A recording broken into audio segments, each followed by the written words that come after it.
오늘 설교의 제목은 이렇습니다. 한번 따라 하실까요? 오늘의 선택이 내일을 결정합니다. 오늘 이런 제목을 한번 정해 보았습니다. 여호수아서는 모세가 죽은 후에 여호수아에게 리더십이 계승되었다라는 내용으로 시작합니다. 모세는 출애굽의 지도자였고 하나님의 사람이었죠. 모세를 보면 사람들은 너무나도 크고 위대한 사람이라 감히 그와 함께 얼굴을 대면한다, 얘기를 나눈다 감당이 안 될 정도로 이스라엘의 지도자였습니다.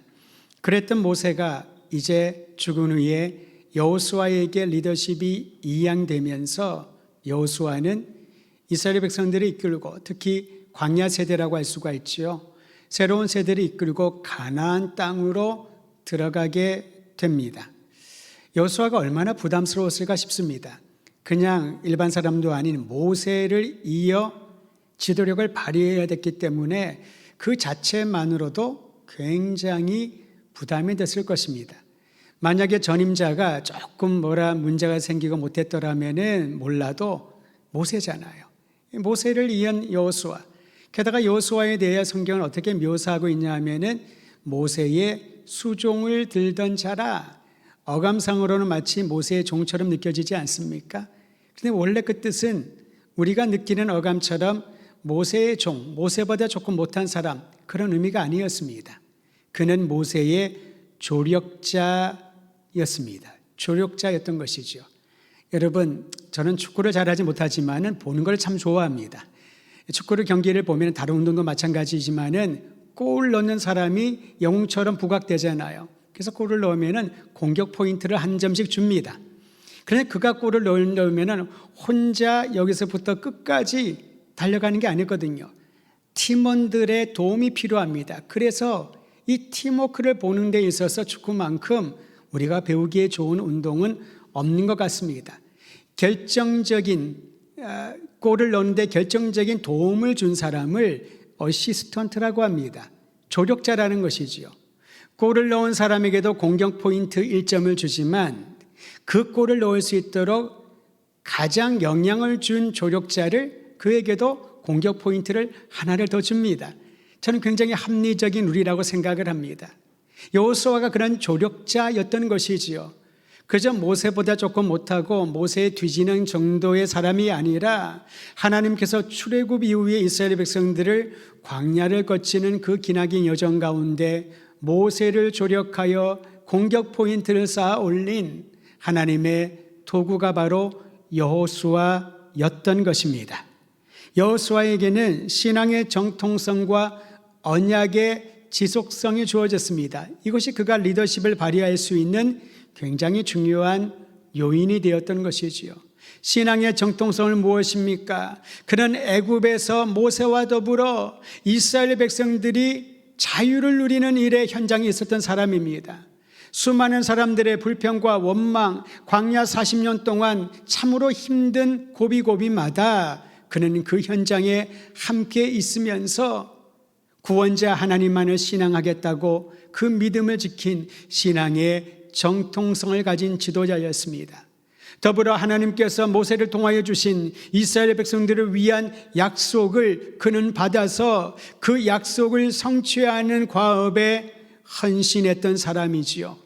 신앙의 정통성과 언약의 지속성을 가지고 여호수아는 리더십을 발휘했던 것입니다. 하나님은 이스라엘 백성들 앞에서 여호수아를 큰 사람으로 높여주셨다고 합니다. 그렇게 어느 누구도 여호수아를 함부로 대하거나 그의 말에 거부하지 않았던 것입니다. 그의 지도력에 순복했던 것이지요. 성경에 보면 여러분, 하나님께서 여호수아에게 이렇게 말씀하십니다. 너는 강하고 담대하여라 라고 말씀하시면서 항상 여호수아와 함께 하실 것을 약속하셨습니다. 모세와 함께 하셨던 것처럼 여호수아와도 항상 함께 하실 것을 약속해 주셨습니다. 뿐만 아니라 이 약속을 받은 여호수아에게 하나님께서 요구하시고 명령하신 것이 있습니다. 그것은 하나님의 율법을 주야로 묵상하며 그 안에 기록된 것을 그대로 지켜 행하라. 하나님은 약속을 주실 뿐만 아니라 그 약속을 이행하는 데에 동참할 수 있도록 하나님의 사람으로 합당하게 살아갈 명령까지 주십니다. 하나님의 약속과 그 약속을 보유한 사람이 지켜야 될 명령, 이것이 여호수아의 인생을 주도했던 중요한 하나님의 뜻이었던 것이지요. 만약에 하나님이 여호수아와 함께하지 않으셨다면은, 여호수아에게 강하고 담대한 믿음을 주지 않으셨다면은 그는 광야 생활을 마치기 어려웠을 것입니다.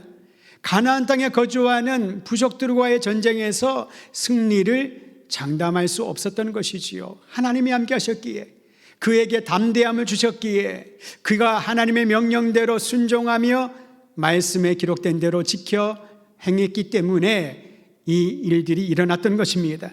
게다가 여러분, 이스라엘 백성들이 가나안 땅에 들어간 이후에 그 땅에 거주해야 되지 않습니까? 가나안 부족들과 전쟁에서 승리한 것도 참 감사한 일이지만은 그게 끝이 아니었습니다. 더 큰 난관이 생겼지요. 이 12지파들에게 땅을 골고루 잘 분배해 주어야 됩니다. 만약에 분배를 잘 하지 못하면은 어떤 일이 생기나요? 또 다른 갈등과 문제가 생길 수 있지요. 여러분, 군대 갔다 오신 분은 알겠습니다만은 가장 중요한 게 뭘까요? 배식하는 겁니다. 이 배식을 잘하지 못하면은 굉장히 어려움을 겪는다는 그런 얘기가 실제로 있습니다. 땅을 분배를 해야 되는데 이 12지파가 각기 기대하는 땅이 있었겠지요. 어떤 이들은 평지 쪽으로 원했을 것이고, 어떤 이들은 바닷가를 원했을지도 모릅니다. 어떤 이들은 부족수가 더 많기 때문에 더 넓은 땅을 원할 수도 있을 것이고요. 어느 사람인들지 작은 땅, 험난한 그러한 곳에 땅을 분배받기를 원했을까요? 그래서 우리는 살아가면서 형평성이라는 얘기를 많이 합니다. 모든 사람들에게 공평하게 주어야 사람들이 불평불만이 없다라고. 그런데 그렇게 한다 할지라도 사람들은 만족하지 못합니다. 최상의 방법이 또 모든 사람들을 만족시킬 수 없기 때문에 그렇지요. 그런데 여러분, 결과는 어떻습니까? 하나님께서 여호수아와 함께 하셔서 하나님의 뜻 가운데 12지파가 땅을 분배받는데요, 요단을 건너기 전에 2지파 반이 요단 동편에 땅을 분배받습니다. 거기 분배받고 싶은 것을 원하는 이들은 없었을 겁니다. 다시 말하면 요단을 건너가서 9지파 반이 땅을 분배받습니다. 왜 그렇게 했을까? 성경은 분명하게 그 기준을 얘기하고 있지 않지만은 하나님의 뜻 가운데 여호수아를 통하여 땅을 분배를 했던 것이지요. 땅 분배 가운데 갈등을 느껴서 이스라엘 민족을 탈퇴했다는 그런 지파들은 아무도 없었습니다. 너무나도 아름답게 하나님께서 모든 부족들과 싸워 승리를 주시고 그들이 가나안 땅, 약속의 땅에 거주할 수 있도록 분배를 해 주십니다. 이 일이 어떻게 가능했을까요? 신앙의 기초를 우리는 여호수아를 통하여 배우게 됩니다. 하나님께서 이 모든 일을 이스라엘 백성을 위하여 행하셨기에, 여호수아가 아니라 모세가 아니라 하나님께서 친히 이 일을 이루어 주셨기 때문에 사람들에게 참된 평안과 만족을 주신 줄 믿으시기를 바랍니다. 저는 이것이 우리 모든 가정에 믿는 이들의 신앙의 유산이 되기를 바랍니다. 여러분, 자녀들에게 어떤 만을 남기고 싶은가요? 자녀들에게 어떤 복을, 어떤 유업을 남겨주고 싶습니까? 모세와 함께 하신 하나님께서 여호수아와 함께 하셔서 그의 길을 형통케 하신 것처럼 나와 함께 하신 하나님께서 너희와 항상 함께 있기를 내가 원하노라. 저는 이러한 나눔을, 이러한 유언을 우리의 자녀들에게 신앙의 유산으로 넘겨주게 되기를 주의 이름으로 축원하는 것입니다. 하나님의 거합을 마친 노년의 여호수아는 이제 이스라엘 백성들에게 유언과 같은 메시지를 남깁니다. 그게 2가지 메시지를 발견합니다. 첫 번째는요, 요단 동편 땅을 분배받은 르벤 지파와 갓 지파, 그리고 므낫세 반 지파를 위한 것이었습니다. 요단 동편의 땅을 먼저 분배받은 이들에게 특별한 메시지를 전합니다. 그건 우리에게 동일하게 적용되는 메시지이기도 하지요. 여호수아서 22장 5절은 이렇게 말합니다. 오직 여호와의 종 모세가 너희에게 명령한 명령과 율법을 반드시 행하여 너희의 하나님 여호와를 사랑하고 그의 모든 길로 행하며 그의 계명을 지켜 그에게 친근히 하고 너희의 마음을 다하며 성품을 다하여 그를 섬길지니라. 요단을 건너기 전에 요단 동편의 땅을 분배받은 지파들에게, 이스라엘 백성들에게 전하는 메시지였습니다. 요단 동편은 어떤 지역일까요? 주변의 이방 민족들과 접경을 이루고 있어서 아주 영향을 주고받을 수 있는 그러한 환경이 바로 요단 동편이었습니다. 인접한 국가나 민족들 사이에 자연스러운 문화 교류가 일어납니다. 한편으로는 긍정적인 요인도 있겠지요. 그러나 다른 편으로는 우상을 숭배하는 이방 문화들이 그저 아무런 여과 없이 그대로 스며들 수 있는 영적인 영향력 앞에 노출되어 있는 곳이 요단 동편에 사는 이스라엘 백성들이었습니다. 그러기에 여호수아는 요단 동편 땅에 거하는 이스라엘 백성들에게 하나님과의 관계를 굳건히 하는 것이 중요하다라고 요청했던 것이지요. 여러분, 방금 읽은 여호수아서 22장 5절에서 이 세 가지 말을 마음에 새기시기를 바랍니다. 사랑하고 친근히 하고 섬기라 라는 것입니다. 사랑하고 친근히 하고 섬기라. 하나님과의 관계를 굳건히 하라라는 것입니다. 그렇지 않으면 어느 누구도 자신할 수 없다는 것이지요. 나는 믿음의 4대 손으로서 나는 믿음이 흔들리지 아니하고 어떠한 상황에 있더라도 나는 하나님만을 사랑하겠다라고 본인이 자신한다 할지라도 여러분, 그 환경에 열려지면은, 노출되면은 흔들릴 수밖에 없는 것이 우리의 연약함 아니겠습니까? 그럼에도 불구하고 예수님은 제자들에게 한 곳에 머물러 있으라고, 세상과 이분법존을 생각을 하고 세상의 것들을 터부시하라고 하지 않습니다. 오히려 예수님은 강력하게 제자들에게 도전하고 요청하십니다. 가라! 세상을 향하여 가라는 거지요. 세상으로 들어가라. 그런데 여러분, 그냥 가서 거기에 어영부영 살라고 말하지 않습니다. 가라! 열방을 향하여, 모든 민족들을 향하여 가서 그들을 제자 삼으라고 말합니다. 성삼위 하나님의 이름으로 세례를 주고 주님의 천국 복음, 하나님 나라의 복음, 영생의 복음을 가르치고 증거하라고 말하지 않습니까? 세상으로 들어가서 소금이 되어라, 빛으로 살아라, 헌신하여라, 네 모든 것들을 다 녹여버려라. 그리하여 그들에게 영원한 생명이신 예수의 이름을 증거하라.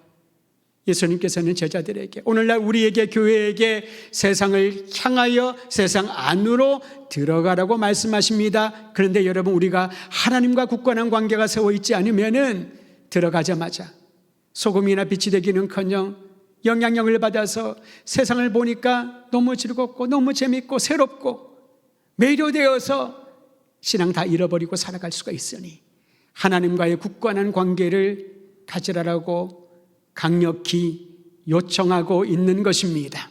오늘 우리들에게도 시사하는 바가 큽니다. 다시 한번 여호수아서 22장 5절을 읽어드립니다. 어떻게 하나님을 사랑하고 친근히 하고 섬기는 것인가? 말씀에 기록하기를 모세를 통하여 준 명령과 율법을 반드시 행하라. 이것이 하나님을 사랑하는 모습이라는 거지요. 여러분, 사랑을 어떻게 표현할 수 있을까요? 사랑을 어떻게 확인시켜 줄 수 있을까요? 특히 하나님과의 사랑 말이지요.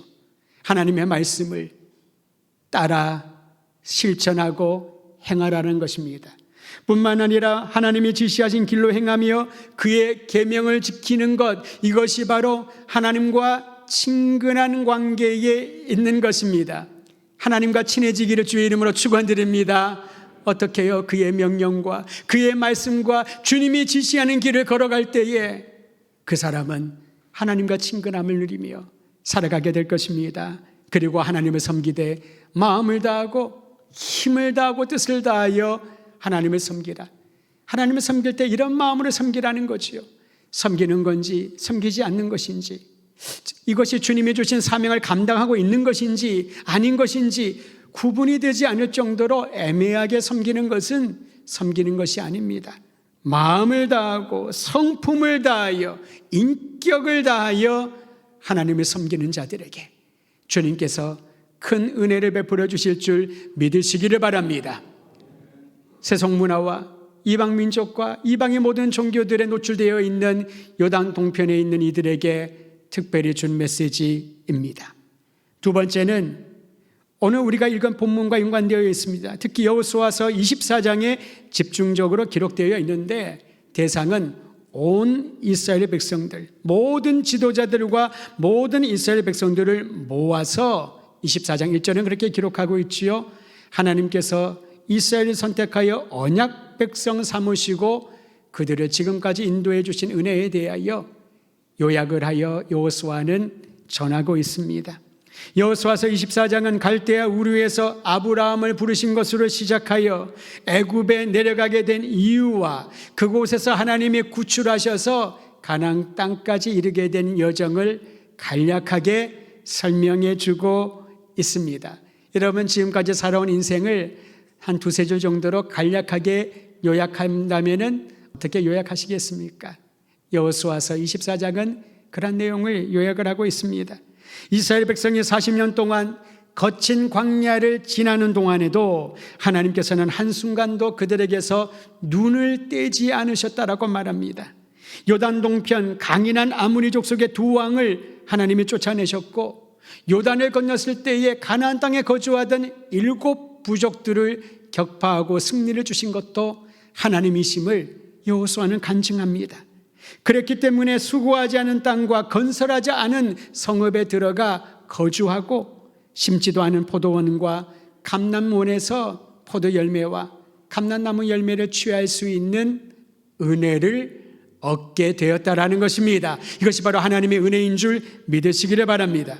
지금까지 내가 똑똑하고 내가 열심히 해서 또는 내 주변에서 많은 사람들이 도와줘서 부모로부터 받은 것들이 많아서 내가 큰 어려움이 없이 살아가는 줄 알았는데 여러분 그렇지 않다라는 겁니다. 내가 이룬 것이 아니라 주변에서 누군가가 나에게 준 것이 아니라 하나님께서 그 모든 것의 공급원이 되시고 하나님이 그 모든 여정을 이끌어가고 계신다는 것을 신앙 고백적으로 얘기를 하면서 여호수아는 자신의 결단을 말해주고 이스라엘 백성들에게 분명히 결단할 것을 요청하고 있는 것입니다. 여호수아서 24장 14절은 이렇게 시작합니다. 그러므로 이제는 이렇게 말이죠. 한번 따라하시죠. 그러므로 이제는 하나님이 은혜를 주시고 하나님이 복을 주시고 아브라함을 선택하시고 애굽에서 이끌어내시고 광야를 지나게 하시고 약속하신 가나안 땅에 들어오게 하시고 모든 대적들을 물리쳐 주셨으니 얼마나 감사한가. 근데 거기에서 끝나지 말라는 거죠. 그러므로 이제 오늘 내가 무엇을 할 것인가? 이 결단을 하라는 겁니다. 여호수아는 이렇게 말합니다. 그러므로 이제는 여호와 하나님을 경외하며 온전함과 진실함으로 섬기라. 하나님을 경외하되 주님을 섬기되 어떠한 마음가짐을 할 것인지를 두 단어에 농축시켜 놓았습니다. 온전함과 진실함으로. 한번 따라하시죠. 온전함과 진실함으로. 하나님을 섬길 때 주님이 일을 할 때는 그렇게 해야 된다는 것입니다. 그렇게 일을 하는 사람은 세상에 주어진 일들을 할 때도 사람들을 대할 때도 신실하게 온전하게 정직하게 대할 수 있다는 것이지요. 하나님은 그렇게 섬기면서 세상을 다르게 섬기는 사람은 아무도 없습니다. 사랑하는 성도 여러분, 여기서 온전함은 무엇을 뜻할까요? 구약에서 사용된 온전함이란 이 단어는 희생제물을 뜻할 때 자주 언급되는 단어입니다. 어떻게 희생제물을 준비를 하나요? 흠이 없어야 됩니다. 하자가 있어서는 안 되지요. 우리도 어떤 물건을 납품을 할 때 특품이 있고 상품, 중품, 하품 그렇게 있지 않습니까? 거기에 따라서 값이 다 달라지잖아요. 거기에도 다 그 등급들이 다르지 않습니까? 하나님께 드리는 이 제물은 가장 좋은 것으로 온전하게 흠이 없이 그런 마음으로 하나님을 섬기라라는 것입니다. 뿐만 아니라 진실함이라고 하는 이 단어는 단어의 의미적으로는 충성, 정의, 그런 뜻이 있습니다만 이 맥락에서는 변함없이 신실하게 그런 뜻이 담겨 있습니다. 여호와 하나님을 경외하며 하나님을 섬기되 어떻게 섬겨야 될까요? 흠이 없이 온전한 마음으로 전심으로 전력을 다하여서 그리고 쉬지 않고 변함없이 신실하게 섬기라라고 말을 합니다. 근데 여러분, 만약에 여호수아가 이렇게 말만 하고 본인이 그렇게 살지 않았다면은 이스라엘 백성들은 앞에서는 듣는 척하지만은 아무것도 하지 않을 겁니다. 자기나 잘하지. 맨날 가르치려고만 들어. 자기가 지도자면 지도자지. 우리에게 이래라 저래라 하기에는 이제 당신의 시대는 다 지나갔어. 그렇게 사람들이 생각하지 않을까요? 그런데 여호수아는 이렇게 말할 수 있는 분명한 근거가 있었습니다. 자신이 그렇게 살아왔기 때문에. 자신이 그렇게 살아오게 하신 하나님의 은혜를 기억하면서 이제 남겨진 이스라엘 백성들이 하나님을 경외하되 온전하고 신실하게 그분만을 섬기기를 간곡히 소원했던 것입니다. 그런데 이렇게 온전하고 신실하게 하나님을 섬기려면 어떻게 해야 될까요? 한 가지를 꼭 집에서 말합니다. 너희의 선조들이 강 저편과 요단강 건너기 전이지요, 애굽에서 섬기는 신들, 더 이전에 애굽에서 400여 년 동안 그들이 섬겼던 익숙해졌던 신들까지도 버려야 한다라고 말합니다. 버려야 된다는 거죠. 신앙의 근간이 흔들리는 이유는 단 하나입니다. 하나님 이외에 다른 것에 마음을 빼앗기기 때문에. 하나님 이외에 다른 것에 내 생각에 빼앗기기 시작을 하면은, 거기에 집중하기 시작을 하면은 신앙의 근간이 흔들립니다. 여러분, 성경은 우리 자녀들이 하나님이 주신 선물이라고 하지 않습니까? 근데 그 선물은 내 마음대로 막 소진하라고 준 선물이 아니라, 내 뜻대로 그 선물을 이리저리 유용하라고 준 것이 아니라 하나님을 위하여 잠시 잠깐 하나님이 맡겨주신 특별한 선물이라는 것입니다. 아이들을 사랑하고 그들의 미래를 위하여 기도하고 지시하고 조언을 주는 것 참 중요하지요. 그러나 우리의 자녀들은 여러분, 때가 되면은 그들을 내려놓아야 됩니다. 하나님의 시기에 그들이 하나님의 길을 걸어갈 수 있도록 우리는 우리의 길의 자리에 서 있어야 된다는 것이지요. 그렇지 아니하면 자녀가 우상이 될 수 있습니다. 너무나도 사랑스럽고 너무나도 고귀하고 너무나도 나에게 가장 귀한 것이기 때문에 그러한 것들이 내 마음을 빼앗아 간다는 것이지요. 그래서 자녀가 어려움을 갖게 되면 신앙이 흔들립니다. 하나님이 없는 것처럼 생각할 때가 얼마나 많이 있습니까? 재정도 마찬가지입니다. 성경은 모든 것이 하나님으로부터 왔고 하나님으로부터 말미암았으니 하나님의 영광을 위하여 드려지는 것이 마땅하다고 가르치지 않습니까? 사랑하는 성도 여러분, 하나님이 주시는 이 참된 자유함을 누리며 내 안에 하나님 이외에 마음을 빼앗는 어떠한 것들이 있다면 그 모든 것들을 제거해 버리시기를 주의 이름으로 축원드립니다. 그래야 온전함과 신실함으로 하나님만을 섬길 수 있을 것입니다. 여호수아는 이스라엘 백성들 앞에서 자신의 결단을 확고하게 밝혔습니다. 여호수아서 24장 15절 제가 읽어드립니다. 만일 여호와를 섬기는 것이 너에게 좋지 않게 보이거든 너희 조상들이 강 저쪽에서 섬기던 신들이든지 또는 너희가 거주하는 땅에 있는 아모리 족속의 신들이든지 너희가 섬길 자를 오늘 택하라. 오직 나와 내 집은 여호와를 섬기겠노라 하니. 여러분, 이 구절의 마지막을 주의 깊게 보시길 바랍니다. 너희가 섬길 자를, 섬길 신을 오늘 택하라. 뭐 내일 택해도 되고 1년 뒤에 택해도 되고 그게 아니라는 거지요. 오늘 택하라. 오늘 나와 내 가족들은 여호와 하나님만을 섬길 것이니라. 자신의 결단을 선포하고 있는 것입니다. 오늘 이 아침에 여호수아의 고백이 여러분과 저의 고백이 되기를 바랍니다. 현실에 부딪혀 생활하다 보면은 굉장히 피곤하고 공고할 때가 많이 있지요. 손에 잡히고 보이는 형상이 있다면은 마음에 끌릴 때가 있습니다. 어떤 분들은 성경을 참 좋아하는데 좋은 것 중에 하나 그런 얘기를 합니다. 성경을 딱 보고 있으면 그냥 마음이 편안하대요. 근데 문제는 여러분, 성경을 보고 있으면 마음이 편안하면 안 됩니다.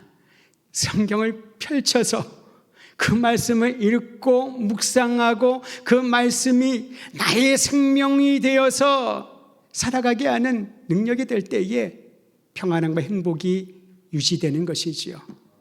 십자가, 예쁜 모형의 십자가를 보면 마음이 편안하다 사람을 만난 적도 있습니다.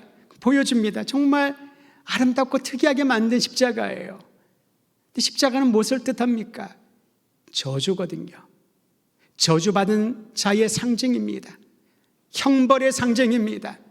아무도 뒤돌아보지 아니하는, 근처도 가고 싶지 아니하는 그런 무시무시하고 잔혹한 것이 십자가인데, 우리는 예쁜 십자가, 어떤 의미와 상징으로 그것을 보면은 마음이 편안하다고 합니다. 십자가의 의미를 알아야지요. 거기에 달려 고통당하신 예수님께서 그 고통을 왜 당하셔야 했나? 그곳에서 주님께서 죽으시고 이제 장사 지낸 지 3일 후에 부활하신 것이 우리에게 어떤 새로운 일을 허락하신 하나님의 은총인지를 알아야 십자가는 우리에게 평안과 능력이 되는 것입니다. 이스라엘 백성들이 살다 보면은 새로운 사상이나 새로운 종교 이론에 관심이 가지 않겠습니까? 이목을 끄는 수많은 형상들을 보면서 하나님은 형상이 없으신데, 야, 저 신들이, 이 가나안 부족들이 섬기는 신들은 굉장히 매력적이고 멋있고 거대하고 마음이 끌리지 않겠습니까? 게다가 종교 의식을 행하는데 자신들이 성막에서 하나님께 예배를 드린 것과는 전혀 달리 매우 자극적이고 아주 사람들에게 모든 감정들을 흥분하게 만드는 그러한 종교 재래 의식들을 보면서 이스라엘 백성들의 마음이, 발걸음이 거기에 끌리지 않겠냐는 것이지요. 오늘날 우리도 그러할 겁니다. 그래서 성경은 이렇게 도전합니다. 오늘 너희가 섬길 자를 택하라. 어떤 신들이든지 나와 우리 가족들은 여호와 하나님만을 섬기겠노라. 여호수아의 도전에 이스라엘 백성들은 주저하지 않고 즉각적으로 반응을 했습니다. 그 반응이 오늘 말씀인 16절에서 18절까지입니다. 16절에서 18절은 여러분 온 교회가 큰 소리로 함께 읽겠습니다. 시작.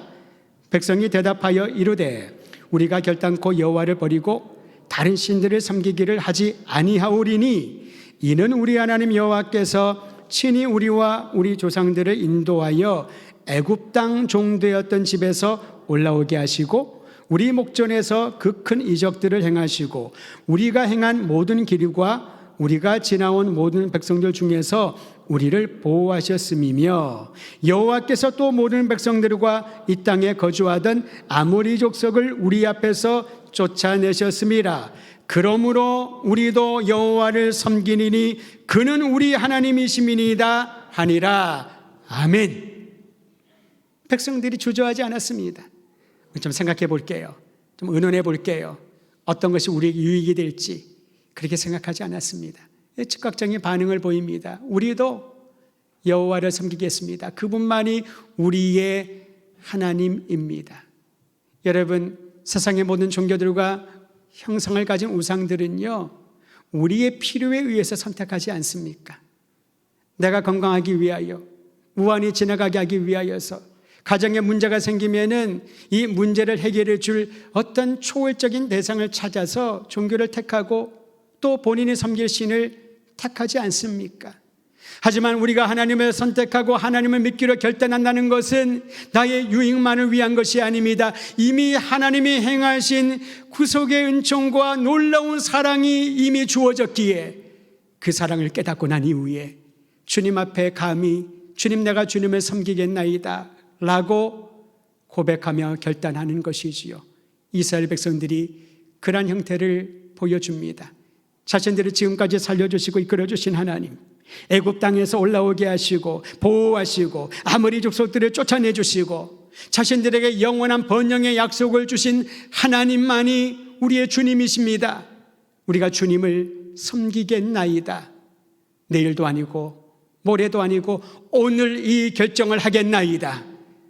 사랑하는 성도 여러분, 그 결정 이후에 이제 그들에게 주어진 길은 새로운 미래가 펼쳐질 것입니다. 하나님이 여호수아와 함께 하신 것처럼, 그에게 약속을 주시고 명령을 주시고 새로운 일들을 보게 하신 것처럼 오늘날 하나님을 섬기기를 결정한 모든 주의 백성들에게 내일은 오늘과 다른 새로운 날이 될 것이고 내년은 또한 올해와 다른 새로운 일들을 꿈꾸게 하실 것이고 주님 배 없는 그날까지 이 믿음을 굳건히 지켜나가게 하실 것입니다. 오늘 예배하는 성도 여러분, 평생 동안 하나님만 경외하며 주님만을 사랑하고 주의 말씀을 따르는 하나님 백성 되기를 결단하는 복된 아침이 되기를 우리 주의 이름으로 축원드립니다.